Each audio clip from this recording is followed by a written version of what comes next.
ప్రభుత్వ కార్యాలయాల్లో అవినీతి అంటే అంత ప్రత్యేకంగా చెప్పుకోవాల్సిన అవసరం లేదు. దాని గురించి కొత్తగా చెప్పేది ఏమీ లేదు. ఏ పని కావాలన్నా చేతులు తడపాల్సిందే. అయితే ఇప్పుడు రవాణా శాఖలో మామూళ్ల భాగోతం మాత్రం అందరిని విస్తుపోయేలా చేస్తోంది. అంత బరిదెగుస్తున్న మంత్రుల నుంచి ఉద్యోగ సంఘాల వరకు వారికి అందుతున్న మద్దతుపై ఇంటా బయట పెద్ద చర్చ జరుగుతోంది. రవాణా శాఖలో అవినీతి పీక్ స్టేజ్ కి చేరింది. లైసెన్స్ కోసమో రిజిస్ట్రేషన్ కోసమో వెళితే చేయి తడిపే పరిస్థితి దాటిపోయింది. కొత్త రకం అవినీతికి ఈ శాఖలో తెరతీస్తున్నారు. రోజువారీ విధుల్లో భాగంగా చేయాల్సిన పనికి డబ్బులు తీసుకోవడం అనేది అక్కడ ఎప్పటి నుంచో అలవాటుగా మార్చేశారు. అయితే ఇప్పుడు అలాంటి సాధారణ అక్రమార్జనలకు మించే స్థాయిలో కొత్త పద్ధతులు కనిపెడుతున్నారు. ఆ క్రమంలో రవాణా శాఖలో ఆర్టీఓలు, మోటార్ వెహికల్ ఇన్స్పెక్టర్ల అవినీతి ఆస్తులు 100 కోట్లకు వెళుతుండడం అందరినీ విస్మయపరుస్తోంది.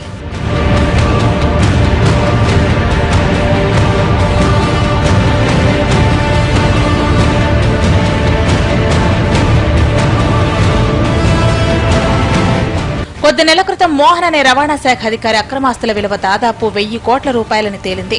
ఆ లెక్కలు విని సాధారణ ప్రజల నుంచి ప్రభుత్వ పెద్దల వరకు అందరూ ముక్కున వేలేసుకోవాల్సి వచ్చింది. రవాణా శాఖలో అవినీతిని నిర్మూలించేందుకు ప్రభుత్వం తీవ్రంగా ప్రయత్నిస్తోంది. అందులో భాగంగా అన్ని సేవలను ఆన్లైన్లో అందుబాటులో ఉంచడంతో పాటు దళారుల పాత్రను కూడా గణనీయంగా తగ్గించగలిగింది.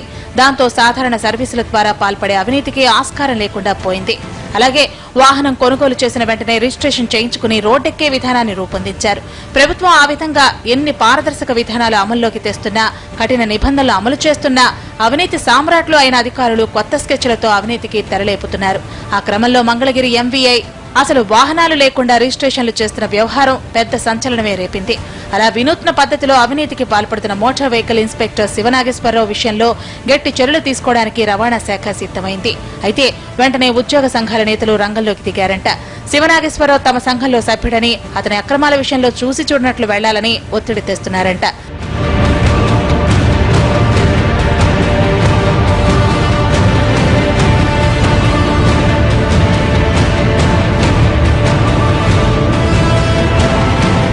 అయితే దానికి రవాణా శాఖ ఉన్నతాధికారులు ససేమిరా అంటున్నారట. మంత్రి సిద్ధా రాఘవరావు స్వయంగా సీరియస్ అవ్వడంతో చర్యలు తీసుకోవాల్సిందే అని స్పష్టం చేశారంట. దాంతో మంత్రి ఈ విషయంలో ప్రకటనలు చేయకుండా చూడటానికి ప్రయత్నాలు జరిగాయంట. ఒక తీవ్రమైన అవినీతి కేసులో చర్యలకు దిగుతుంటే ఈ స్థాయిలో ఒత్తిడి రావటం రవాణా శాఖలోని ఉన్నతాధికారులను ఆశ్చర్యానికి గురిచేస్తోందంటున్నారు. సాధారణ పొరపాటు విషయంలో క్షమించవచ్చు, కానీ రవాణా శాఖ వ్యవస్థనే ప్రశ్నించేలా జరుగుతున్న ఇలాంటి ప్రయత్నాలను ఎలా క్షమించమంటారని వారు ఉద్యోగ సంఘ నేతలను ప్రశ్నిస్తున్నారంట.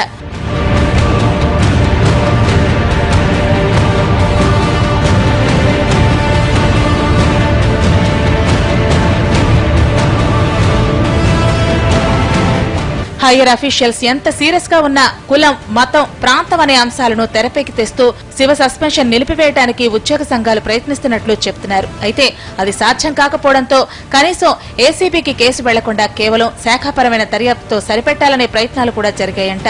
ఇలా అయితే లాభం లేదనుకున్న ఉన్నత స్థాయి అధికారులు వెంటనే ఏసీబీ దర్యాప్తు అవసరాన్ని రికమెండ్ చేస్తూ ప్రభుత్వానికి నివేదిక పంపారట. దానిపై త్వరలోనే సర్కారు స్పందించే అవకాశం ఉన్నట్లు తెలుస్తోంది. మొత్తం మీద అవినీతికి పాల్పడిన ఒక్క అధికారి విషయంలో చర్యలకు ఈ స్థాయిలో ఆటంకాలు ఎదురవటం ఎక్కడా చూడలేదంటున్నారు రవాణా శాఖ పెద్దలు. రవాణా శాఖలో సంస్కరణలు తీసుకొచ్చి వ్యవస్థను గాడిలో పెట్టేందుకు ఒక పక్క ప్రయత్నాలు జరుగుతుంటే అవినీతికి పాల్పడటంలో కొత్త కోణాలు వెతుకుతూ కొందరు సవాల్ విసురుతున్నారని సీనియర్ అధికారులు తెగిదేపోతున్నారు.